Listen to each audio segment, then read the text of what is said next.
اعوذ باللہ من الشیطان الرجیم بسم اللہ الرحمن الرحیم الصلاۃ والسلام علیکہ یا رسول اللہ صلی اللہ علیہ وآلہ وسلم۔ السلام علیکم ورحمۃ اللہ وبرکاتہ۔ بہت دفعہ کچھ بہنیں خاص طور پہ سوال کرتی ہیں کہ مجھے یہ بیماری ہے، میں درود شریف پڑھوں گی، کثرت کروں گی درود شریف کی، استغفار پڑھوں گی تو کیا میری یہ بیماری ٹھیک ہو جائے گی؟ کبھی کوئی شوگر کے متعلق یہ سوال کرتا ہے، کبھی کوئی سوال کرتا ہے کہ میرے منہ پہ دانے بہت ہیں، کیا وہ ٹھیک ہو جائیں گے؟ کسی کو کوئی اور کمپلیکیٹڈ قسم کی بیماری ہوتی ہے، کبھی کینسر کی بھی بات ہوتی ہے۔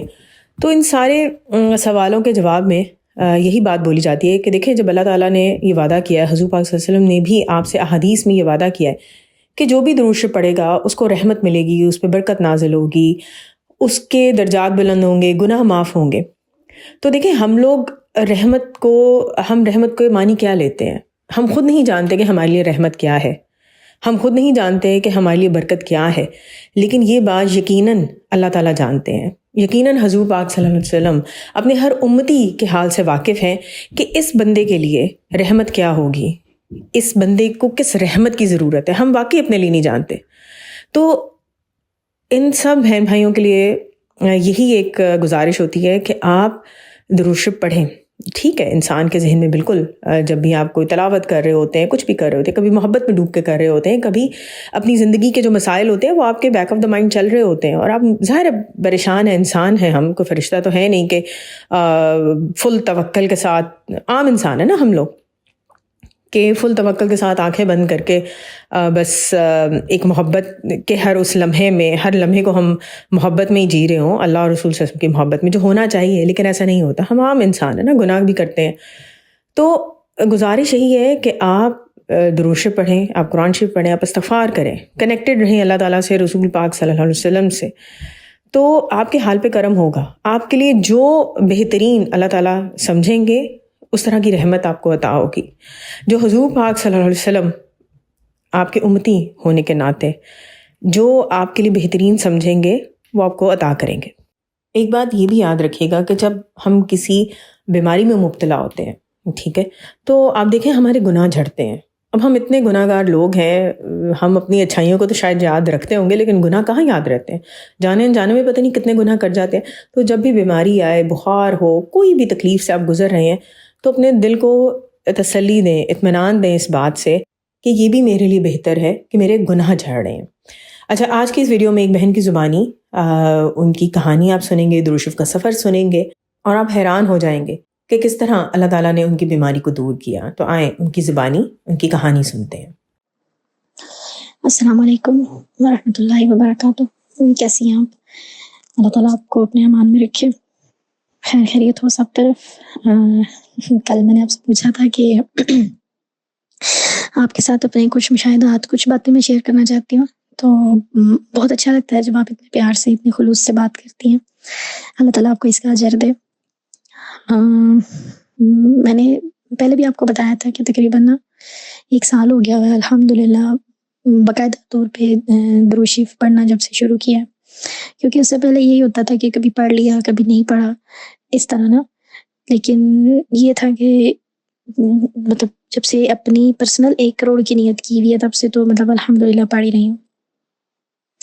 یہ تقریباً آج سے نا کوئی 3-3.5 سال پہلے نا مجھے بڑا سویئر اٹیک ہوا تھا، اس کا آرتھرائٹس کا، گینٹھیا جس کو بولتے ہیں نا، مطلب جوائنٹس پین آپ کو بہت زیادہ ہوتا ہے، اور ہر چھوٹے سے چھوٹا جوڑ، بڑے سے بڑا جوڑ ایک ٹائم پہ آپ کا پین میں ہوتا ہے۔ تو بس وہ بندہ جب تھک جاتا ہے نا، آپ علاج کروا کے، ہر چیز کر کے تھک جاتے ہیں، سمجھ کچھ نہیں آ رہا ہوتا کہ کرنا کیا، ہونا کیا ہے۔ پھر میں نے انٹرنیٹ پہ نا دیکھا، یہ ڈاکٹر جاوید صاحب ہے لاہور میں، وہ جو سورہ رحمان سے تھراپی بتاتے ہیں کہ 7 دن آپ سورہ رحمان سنیں، اور اس کے بعد جو ہے وہ آنکھیں بند کر کے آپ نے سننی، اور جب سورہ مکمل ہو جائے گی تو 3 دفعہ اپنے دل کے اندر ہی اللہ کہہ کے پانی آپ نے پاس رکھا ہوا نا، اور وہ پانی 3 سانسوں میں پی لینا ہے۔ میں نے وہ بھی تھراپی کی۔ پھر میرا وہ ڈاکٹر صاحب سے بھی رابطہ تھا، کیونکہ میں ان دنوں تھوڑا ڈپریشن میں بھی تھی، کچھ اپنی تکلیف کی وجہ سے، کچھ فیملی پرابلمس تھے اس وجہ سے۔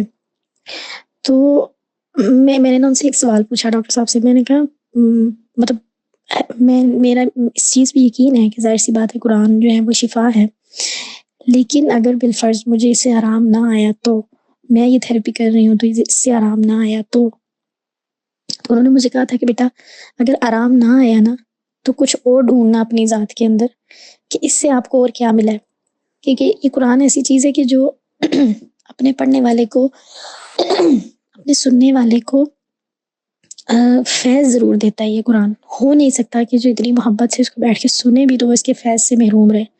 وہ فیض نہ پھر آپ کو کسی بھی صورت میں مل سکتا ہے، کہیں سے بھی مل سکتا ہے، کسی بھی چیز کی صورت میں آپ کو مل سکتا ہے۔ تو یہ اپنی آنے والی زندگی میں نے اس چیز کو نوٹ ضرور کرنا کہ سورہ رحمان تھیراپی کے بعد زندگی میں کیا چینجنگ آئی ہے۔ اس وقت تو خیر یہ بات سمجھ میں نہیں آئی، لیکن پھر آہستہ آہستہ اللہ تعالیٰ نے کرم کیا، اللہ تعالیٰ نے ایک مرشد عطا کیے، ٹھیک ہے۔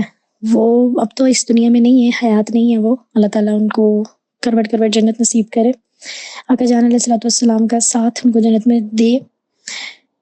تو وہاں سے پھر جب میں باقاعدہ میرا جس سلسلے سے میں ہوں یہ ہے سلسلہ ادریسیہ ملتان شریف میں نا، حافظ عبد الرحمن صاحب تھے، شیخ عبد الرحمن صاحب ہمارے جو شیخ صاحب ہیں، تو مطلب ان کا یہ ہوتا ہے کہ آپ نے نا عہد کرنا ہے، یہاں پہ کچھ وظائف ہوتے ہیں پڑھنے کے لیے، اور انہوں نے کہا تھا کہ آپ نے ہر وقت درود شریف پڑھتے رہنا ہے صلی اللہ علیہ وسلم۔ مطلب یہ ہمارے سلسلے کا درود شریف ہے نا کہ یہ آپ نے ہر وقت پڑھتے رہنا ہے، اٹھتے پھر بیٹھتے چلتے پھرتے، مطلب بس یہ آپ کی زبان پہ ہونا چاہیے۔ زبان بند ہے تو دل کے اندر بھی بس یہ چلتا رہنا چاہیے، باقی اس کے علاوہ کچھ وظائف الگ تھے۔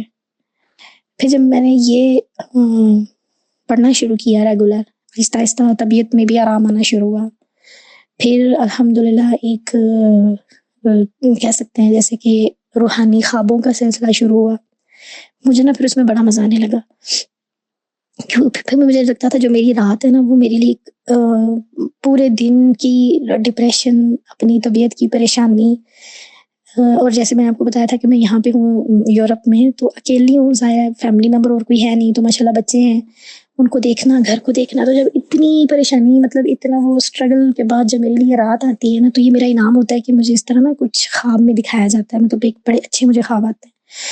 تو وہ اس شوق میں بھی نا پھر میں نے درود شریف زیادہ پڑھنا شروع کیا، اور اپنے وظائف پہ زیادہ میں نے فوکس کیا کہ ایسے ایسے، ہاں مطلب یہ ہے۔ خواب یہ تھا کہ نا میں نے دیکھا کہ قبرستان ہے، اور آدھے قبرستان میں اندھیرا ہے، آدھے میں روشنی ہے، مطلب روشنی بھی ایسے دن کی روشنی نہیں ہے، لیکن ایسے جیسے عجیب لائٹنگ اور نور سا ہے قبرستان میں نا۔ جس طرف پہ اندھیرا ہے نا، جس سائڈ پہ، اس سائڈ پہ میں نے دیکھا میرا جنازہ پڑا ہوا ہے، مطلب باقاعدہ جیسے انسان کا جنازہ ہوتا ہے، وہ چادر ہوتی ہے اوپر، وہ لے کے جاتے ہیں، اور میرے ابو میری قبر کھود رہے ہیں اور وہ رو رہے ہیں ساتھ ساتھ نا۔ تو میرا جنازہ بھی پڑا ہوا ہے، لیکن میں ان کو کہہ رہی ہوں کہ آپ یہ کیوں کر رہے ہیں، یہ نہ کریں، آپ کو نہیں پتا مجھے اندھیرے سے کتنا ڈر لگتا ہے، اور آپ مجھے اندھیرے میں ادھر اکیلا چھوڑ کے جا رہے ہیں۔ تو میرے ابو میری قبر کھود رہے ہیں اور مجھے کہہ رہے ہیں میں اب تمہارے لیے کیا کر سکتا ہوں، مطلب تم نے اپنی روشنی، اپنے نور کا انتظام خود کرنا تھا، تم نے کیوں نہیں کیا؟ تو میں اتنا رو رہی ہوں، میں کہہ رہی ہوں نہیں پلیز یہ نہ کریں، مجھے نہ چھوڑ کے جائیں، تو مجھے بہت ڈر لگتا ہے، آپ مجھے اندھیرے میں چھوڑ کے جا رہے ہیں۔ تو کہتے ہیں میرے پاس اب اس کے علاوہ کوئی حل نہیں ہے، مطلب تم نے اپنی روشنی کا، اپنے نور کا انتظام خود کرنا تھا، تو تم نے کیوں نہیں کیا؟ اب میں یا کوئی اور تمہارے لیے کچھ نہیں کر سکتے، تو تم نے انہی اندھیروں میں رہنا ہے۔ اس دن بھی میرے ساتھ یہی ہوا۔ پھر جب میں اٹھی، وہ میرا وہی حال تھا، میں پسینے میں بھیگی ہوئی، اور میرا مطلب پورا جسم کانپ رہا ہے، اور جاگنے کے بعد بھی مجھے 3-4 منٹ کے لیے تو لگا کہ میرے آس پاس وہی اندھیرا ہے، میں اتنے ہی گہرے اندھیرے میں ہوں، عجیب وحشت، عجیب پریشانی۔ اس کے بعد سے نا پھر مجھے لگا کہ نہیں، کچھ ہے کمی، ابھی بھی کچھ ہے، کیونکہ الحمدللہ میں حافظ قرآن ہوں، لیکن جیسے یہاں کی ایک زندگی ہوتی ہے، ٹف روٹین ہے، پھر ماشاءاللہ بچے ہیں، 4 بچے ہیں، اور مطلب جیسے کہہ لیں کہ اوپر نیچے کے بچے ہوتے ہیں سال کے وقفے سے، تو اس چکر میں نا کبھی کبھی اپنی قرآن کی تلاوت بھی میری پیچھے رہ جاتی ہے، میں مانتی ہوں اس چیز کو۔ تو اس چیز کا مجھے ایک دکھ بھی ہوتا تھا کہ نہیں یار، مطلب میرے اوپر ایک ذمہ داری ہے، ان ساری چیزوں کا سوال تو مجھ سے نہیں ہونا، یہ تو ایک ڈیوٹی ہے جو اللہ نے لگائی ہوئی ہے، لیکن جو میرے فرائض میں شامل ہیں کم از کم میں اس کو تو پورا کروں۔ تو اللہ سے رو رو کے معافیاں بھی مانگتی تھی، توفیق بھی مانگتی تھی کہ یا اللہ پلیز میری یہ چیزیں مجھ سے دور نہ ہوں، مجھے ان چیزوں میں استقامت عطا فرمایا۔